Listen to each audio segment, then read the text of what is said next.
There have been several stories in recent history which are great examples of, in my opinion, the left going crazy. And I made a video about this a week or two ago where I said the left has become psychotic and it truly terrifies me. This video is about an organization called Free Press, which I have known for a long time, which used to advocate for a free and open internet, which is now calling for the censorship of Alex Jones. And that, to me, was extremely alarming. How could you be an organization claiming everyone has a right to the internet and then go against your own wishes? But it's not just that one moment. There have been many. And I want to make a video clarifying what I mean when I say the left is going insane. Do I think literally every person on the left is insane? No, I don't. I think Jimmy Dore is great, Kyle Kalinske, David Pakman. I think they're actually pretty great personalities. But there's an element of the left that needs to be called out, and I have to wonder why so often no one does. Why is it that when some craziness happens that is so obviously crazy, we don't see the left standing up and saying, get that out of here, that's crazy? They kind of just ignore it. And I think the reason is tribalism and collectivism. And I want to add one more thing too before we get started. I'm not here to say that the right is not crazy or better. This isn't about them. I want to explain why I think the left is being taken over or infected by absolute insanity and how it's going to negatively impact Democrats and essentially everyone else as we move forward to 2020. But before we get started, make sure you're following us over at minds.com/subverse, where we are setting up a distributed newsroom. We need you to get involved, share stories, talk about issues, and highlight things that you think aren't getting enough airtime. If you want to support these videos, just share them to help spread the message. This video is going to be a different collection of incidents that I believe need to be called out to highlight various moments that the left is sort of letting the craziness take over. And the first thing I want to highlight is the media jumping the gun on the Jussie Smollett story. All signs right now point to this being a hoax. But why did so many people in the media uncritically push this? The reality is many people in media are actually left-wing activists. And this is causing us huge problems. We can see that people from the New York Post, from Newsweek, from the Daily Beast, Boing Boing, Philadelphia, Vibe, ABC News, Forbes and Slate, LA Times, Engadget, BuzzFeed, Reuters, Teen Vogue, WAPO, freelance contributor for Cosmopolitan and Glamour magazines, The Rolling Stone, AP and NBC, The Village Voice, etc. The list goes on. And this wasn't even the first time in the past several weeks that mainstream news sources pushed absolute fake news to fit a sort of left-wing narrative. Right now, we're hearing the Washington Post is being sued by the family of Covington Catholic. And the reason for it? Many people who work for these news organizations are left-wing and uncritically push a left-wing narrative without investigation. This would show that, for one thing we do know, many people in media jobs, most media jobs in fact, exist in blue districts, and many of the people who work for the media are liberal. So they do push these left-wing narratives, and they don't seem to do any investigating. The media is falling apart. They're pushing fake news. In the span of only a couple weeks, the media pushed 2 absolute fake news stories. Where was rational thought? And where are the people criticizing the media for doing this? No, in fact, left-wing activists and media personalities are claiming they didn't do anything. And that was the video I made a couple days ago about the gaslighting. Liz Plank, who works for Vox, and Brian Stelter of CNN claimed that journalists weren't pushing fake news. No, stop. Criticize them.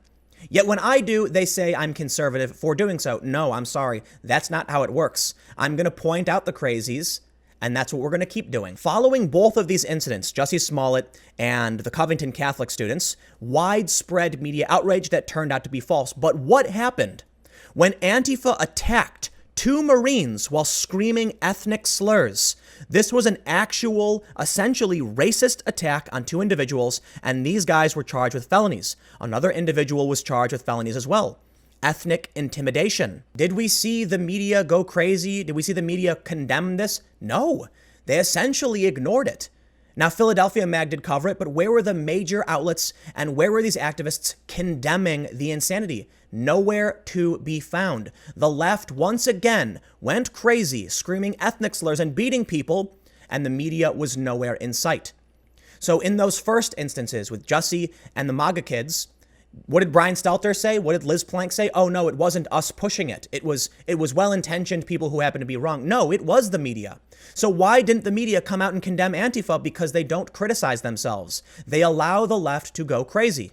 Again, I'm not saying everyone on the left is crazy, but this is a recurring theme where they just let the insanity happen. Breitbart put together a list of 639 incidents of media-approved violence and harassment against Trump supporters.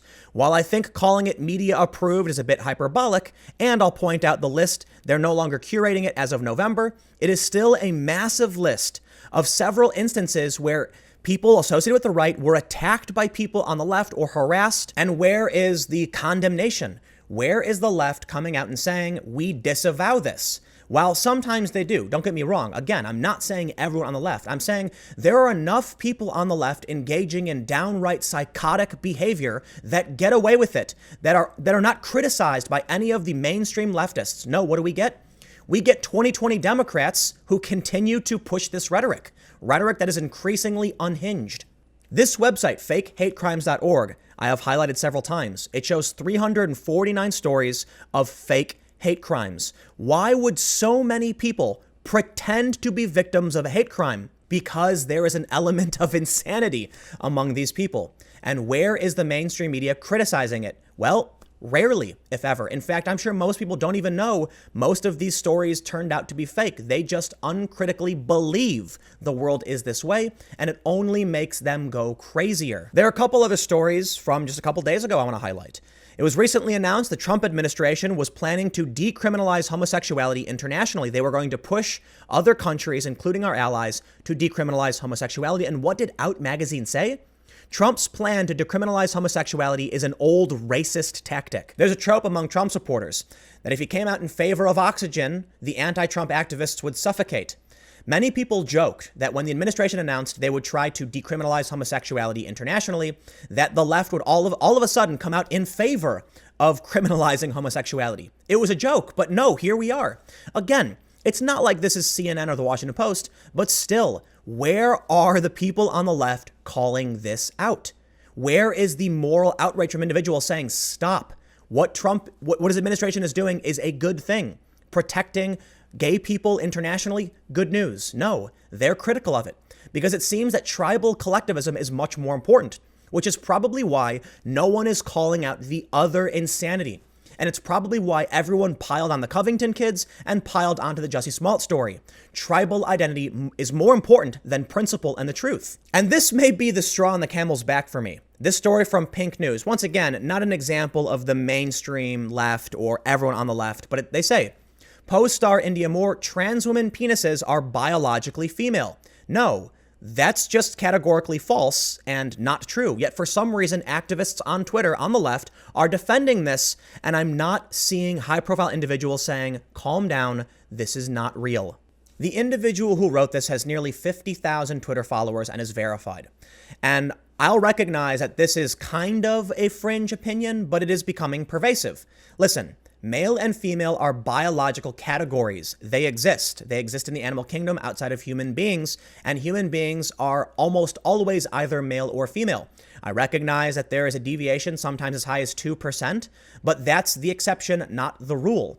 For the most part, someone is male or female. And the reason this is important is that medical treatments affect different people of different biological sexes differently.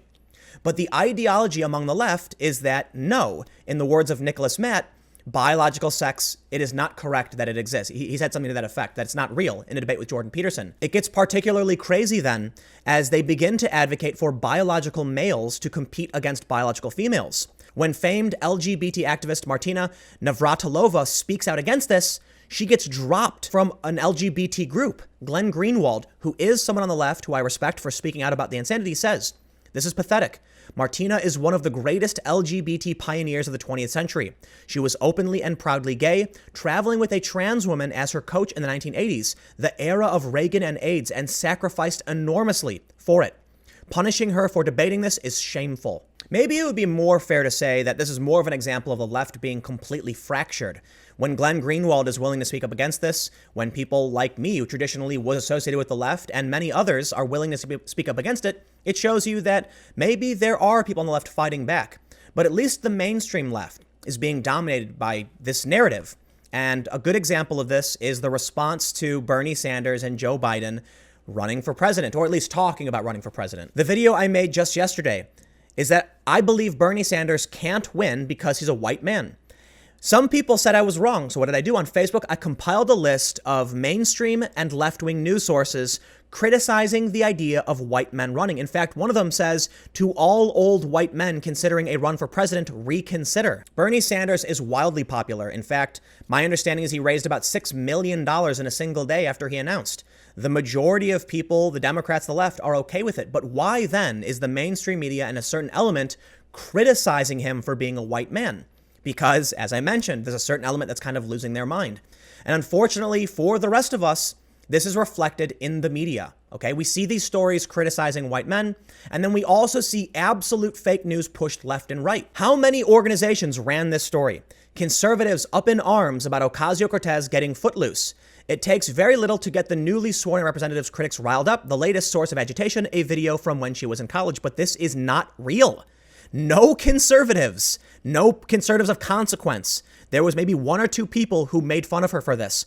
Most people agreed that it was fun and funny and it was endearing. And now we have another narrative emerging, that conservatives are outraged because Malia Obama was drinking wine with her friends. They say conservatives are furious that she's being irresponsible. No, there are no conservatives who are saying that. In fact, they're defending her, saying her friends snitched and they shouldn't have. Why then is the mainstream media pushing a false narrative about conservatives? Because there's an element of the left, of the media, that uncritically parrot whatever they hear without challenge. They just let this stuff fly. So for someone like me who reads the news all day, every day, I gotta say, I'm seeing the insanity escalate. But how about we talk about the censorship? Where is the left defending the rights of free expression for those in our country and in the world? Seemingly nowhere to be found. Now, again, it's not everybody. I'll say that for the millionth time, but it's enough. In this video from CNN, Oliver Darcy says that even though Alex Jones was breaking the rules, they weren't going to ban him. It wasn't until media companies like Darcy put pressure on social media companies did they finally take action against Alex Jones. Now, why would you do that? Certainly, they'll come for you next. The left needed to speak up about this, but many people did not. And this brings us to just the past few days. CNN runs this story. Russia is backing a viral video company aimed at American millennials. The reality? It's a news organization primarily staffing Americans who are on the left and critical of American imperialism. In the story, they say Facebook suspended the pages on Friday, saying it would reach out to the people running them to ask that they disclose where the pages are run from and their affiliation with their parent company in order to get them back on the platform. It is not against the rules to receive funding from a foreign government. Al Jazeera is funded by the Qatari government. Facebook did not ban them. But CNN reaches out to Facebook, waits a few days, and as soon as Facebook suspends them, they run the story. Shadowproof ran this story, how CNN led Facebook to censor pages of Russia-backed video company and manufacture news story. They note that CNN reached out to Facebook on February 13th, but it wasn't until Facebook banned them did the media organization publish their story, saying the media organization held their story until Facebook took action. CNN once again putting pressure to censor a news organization. Now, sure, these individuals who work for the company Mavic Media, who got their pages suspended, they do receive funding from Russia. And many people on the left are engaged in this kind of Russia-phobic conspiracy. I don't know how to describe it. But they're terrified of the idea of Russia, even when this company runs through several derivatives. Mavic Media receives funding from Ruptly, which receives funding from RT, which is funded by the government. How many lines do we have to get to? Now, for sure, you can be critical of state funding. I certainly am. I won't take funding from certain state sources. Absolutely.